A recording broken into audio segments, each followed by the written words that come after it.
आज के समय पूरी दुनिया इस्लामिक नेटो को उभरते हुए देख रही है क्योंकि 7 अगस्त को पाकिस्तान, सऊदी और टर्की के बीच में एक मक्का डिफेंस एग्रीमेंट साइन किया गया। इस एग्रीमेंट में इस बात की चर्चा की गई कि यदि कोई अन्य देश इन तीन देशों में से किसी एक पर हमला करता है तो वह हमला इन तीनों देशों के ऊपर माना जाएगा और तीनों देश मिल करके उस देश पर जवाबी कार्रवाई करेंगे। मतलब सेम जैसे नेटो का आर्टिकल 5 कहता है कि अगर नेटो कंट्री के किसी एक देश पर कोई अन्य देश हमला करता है तो वह सभी नेटो कंट्री पर हमला माना जाएगा। वो अलग बात है कि पिछले कुछ महीनों से नेटो कंट्री का आर्टिकल 5 काम नहीं कर रहा है।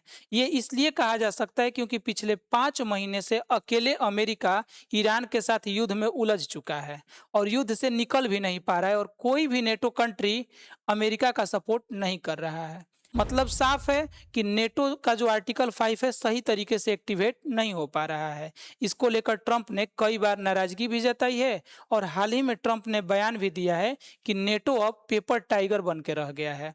मतलब जब जरूरत है नेटो की तो नेटो सही तरीके से काम नहीं कर रहा है। नेटो से इन तीनों देशों के एग्रीमेंट को इसलिए जोड़ा जा रहा है क्योंकि इन तीन देश टर्की, पाकिस्तान और सऊदी के बीच में भी इसी तरह का एग्रीमेंट हो रहा है कि अगर कोई एक देश पर हमला करता है तो सभी देशों पर हमला माना जाएगा। 2025 में सबसे पहले पाकिस्तान और सऊदी के बीच में इस तरह का डिफेंस पैक्ट साइन हुआ। यानी सऊदी के पास पूंजी है और पाकिस्तान के पास सेना है, वेपन है, तो जाहिर सी बात है कि दोनों एक दूसरे का सपोर्ट कर पाएंगे। ऐसा इन दोनों देशों को लगता है, पूरी दुनिया को भले लगे या नहीं लगे। और इन दोनों देशों के अलावा इसमें एक तीसरा देश शामिल हो गया जिसका नाम है टर्की। अब सबसे बड़ी बात यह है कि जिस प्रकार ईरान सऊदी में बमबारी करता है तो क्या जब अब ईरान सऊदी में बमबारी करेगा तो पाकिस्तान बचाने आएगा?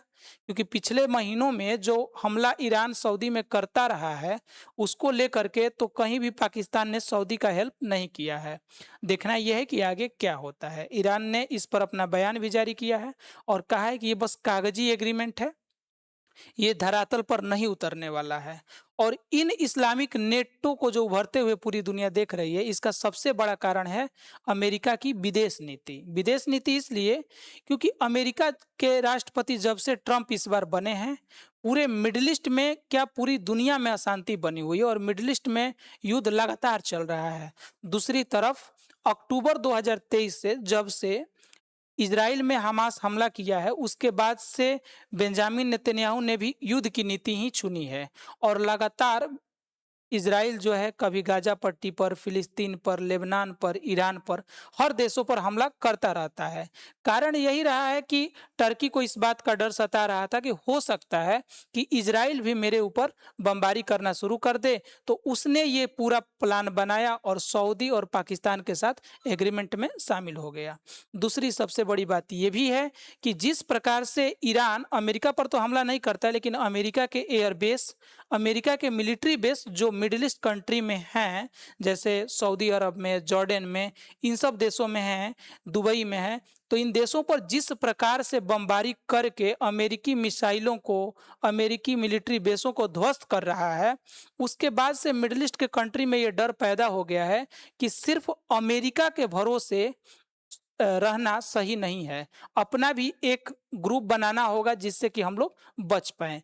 अब देखना ये है कि आखिर में ये इस्लामिक नेटो जिसे कहा जा रहा है, मक्का डिफेंस एग्रीमेंट, ये कितना कारगर साबित होता है। और सबसे बड़ा सवाल ये है कि क्या कभी ज़रूरत पड़ने पर जब भारत पाकिस्तान पर आक्रमण करता है तो क्या सऊदी और टर्की भी पाकिस्तान के साथ मिलते हैं या नहीं मिलते हैं, या भारत को बताना पड़ता है सऊदी और टर्की को कि हम पाकिस्तान पर डायरेक्ट हमला नहीं कर रहे हैं, हम हमला कर रहे हैं वहां पर आतंकियों पर, आतंकवाद को खत्म करने के लिए।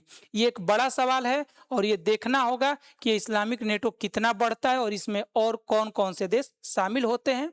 दूसरी बात ये कि क्या ये इस्लामिक नेटो सच में जमीन पर काम कर पाएगा या सिर्फ पेपर टाइगर ही बनकर ये भी रह जाएगा। तो आपके क्या विचार है कमेंट बॉक्स में जरूर बताइएगा। धन्यवाद।